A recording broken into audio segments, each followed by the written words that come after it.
इसको यूज़ करना चाहिए। नॉन सर्जिकल ट्रीटमेंट है, ऑपरेशन वाला तरीका नहीं है ये।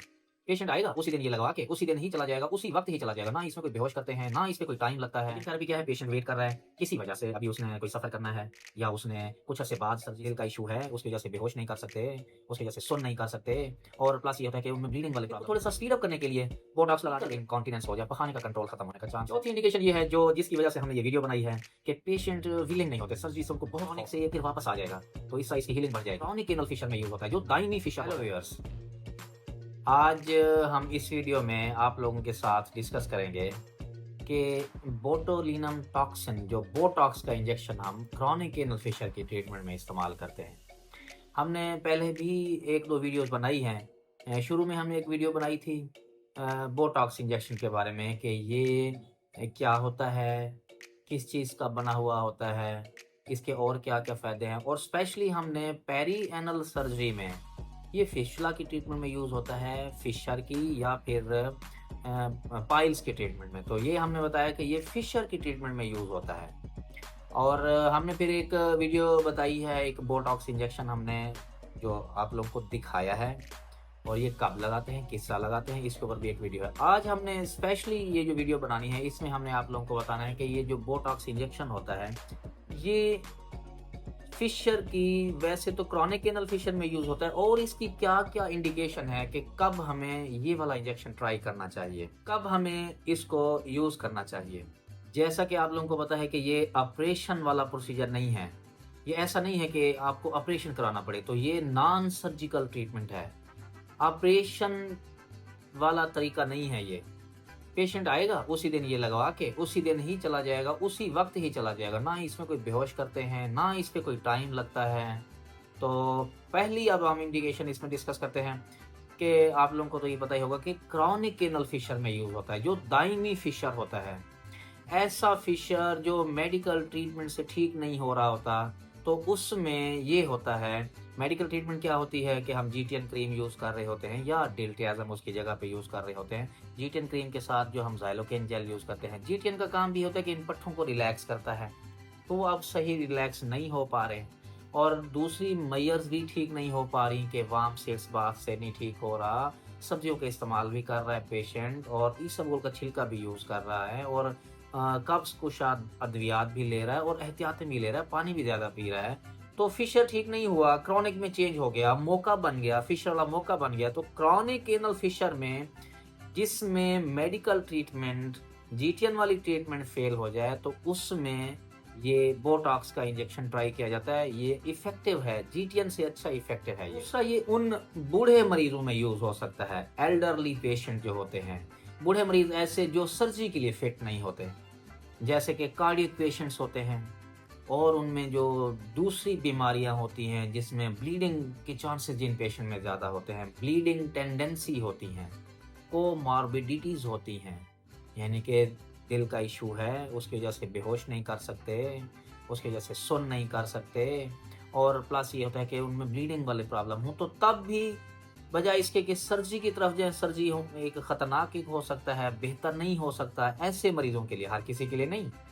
तो उन केस में भी आप बोटॉक्स इंजेक्शन वाला जो इलाज है ये ट्रीट शुरू कर सकते हैं ये और ये सर्जरी से बचा जा सकता है। तीसरा हम यूज़ कर सकते हैं ऐसी फीमेल जिनमें मल्टीपल प्रेगनेंसीज़ हुई हैं, तो उनमें ना पखाने का कंट्रोल ख़त्म होने का चांस ज़्यादा होता है।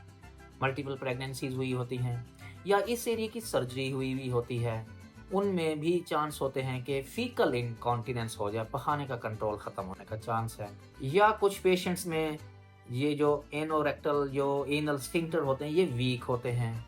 हमारे पास हमने एक पेशेंट का ऑपरेट किया, वो पाइल्स की पेशेंट थी, तो उनमें स्फिंक्टर बहुत ही वीक थे। बड़ी एहतियात से हमने सिर्फ उनके मोकों को निकाला, बाकी हमने स्फिंक्टर को डैमेज नहीं किया। तो फिशर वाला अगर पेशेंट हो, उनमें अगर पहले स्फिंक्टर की वीकनेस हो, तो उनमें आप बोटॉक्स का इंजेक्शन अगर ट्राई करें, तो सर्जरी से बच सकते हैं। सर्जरी में क्योंकि हमने थोड़े से पट्ठों को रिलैक्स करना होता है, तो उनमें फीकल इनकॉन्टिनेंस के चांस ज़्यादा हो सकते हैं। चौथी इंडिकेशन ये है जो जिसकी वजह से हमने ये वीडियो बनाई है कि पेशेंट विलिंग नहीं होते, सर्जरी से उनको बहुत खौफ होता है। हालाँकि सर्जरी 2 से 3 मिनट भी नहीं लग से हम अब ऐसे कहें कि जो प्रोसीजर है ना, वो सिर्फ़ 1 से 2 मिनट का है। तो लेकिन पेशेंट को बड़ा फ़ियर होता है, खौफ होता है। हमारे पास एक पेशेंट है, और उन्होंने इंग्लैंड जाना था वापस, but he was afraid of surgery. 10 से 15 साल से वो फिशर को लेके पाल रहे थे। फिशर का मौका भी बना हुआ था, लेकिन पेशेंट ये था कि बड़ी एहतियात कर रहे थे और फिशर को बढ़ने नहीं दिया। लेकिन फिशर से ठीक भी नहीं हो पा रहे थे।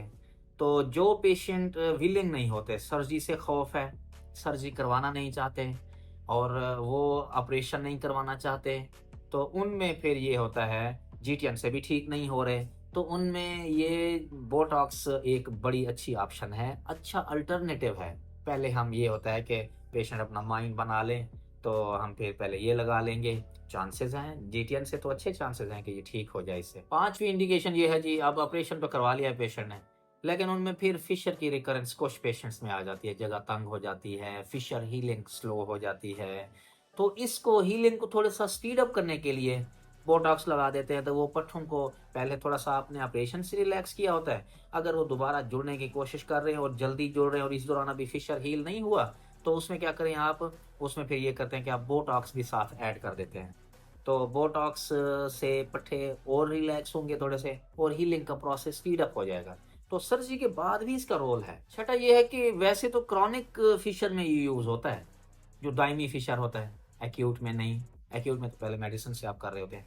जो क्रॉनिक, अभी अर्ली क्रॉनिक बन रहा होता है, बहुत बड़ा मौका नहीं बना होता और अभी क्रॉनिक में चेंज हो रहा होता है, तो इसका मतलब है अब ये वो पॉइंट है जब अभी एक्यूट फिशर जो मेडिकल ट्रीटमेंट से, जीटीएन से और बाकी मैयर से अब वो फेल होती जा रही हैं, तो बजाय इसके कि आप वेट करते रहें और क्रॉनिक फिशर बनने तक वेट करते रहें, मौका बड़ा हो जाए, सूज जाए और क्रॉनिक फिशर हो जाए, तो वो फिर लेट हीलिंग होगी। उसमें साथ आप ये अगर बोटॉक्स ट्राई करेंगे ना, तो वो ये होगा, अगर आप बोटॉक्स लगवा लेंगे, उससे ये बेहतर होगा कि ये स्पीड अप हो जाएगा, क्रॉनिक से ये फिर वापस आ जाएगा, तो इससे इसकी हीलिंग बढ़ जाएगी। तो ये भी एक इंडिकेशन है। लास्ट में ये as a bridging therapy use हो सकती है। ब्रिजिंग थेरेपी क्या है, पेशेंट वेट कर रहा है किसी वजह से, अभी उसने कोई सफ़र करना है या उसने कुछ अरसे बाद सर्जरी से अपने कुछ काम निपटाने हैं और अभी उसके पास टाइम नहीं है, पेशेंट के पास, वो कहता है पहले अभी मैं ये काम कर लूँ।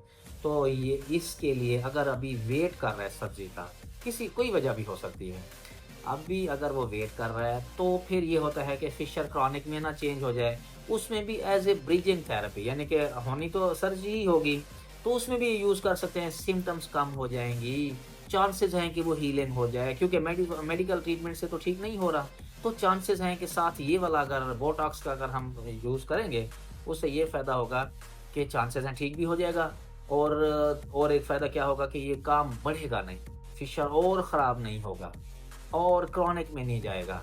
तो ऐसी सूरत में भी एज ए ब्रिजिंग थेरेपी भी हम इसको यूज़ कर सकते हैं। तो ये हमारी 6 से 7 हमने इंडिकेशन बताई हैं।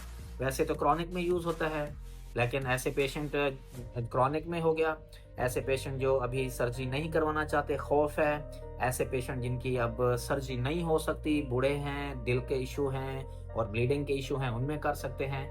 ऐसे पेशेंट जिनमें अभी जो है ना क्रॉनिक की तरफ जा रहा है, उनको आप इस्तेमाल करा सकते हैं ये। ऐसे पेशेंट के जो अभी सर्जरी के लिए वेट कर रहे हैं, उनमें भी आप ये यूज़ कर सकते हैं।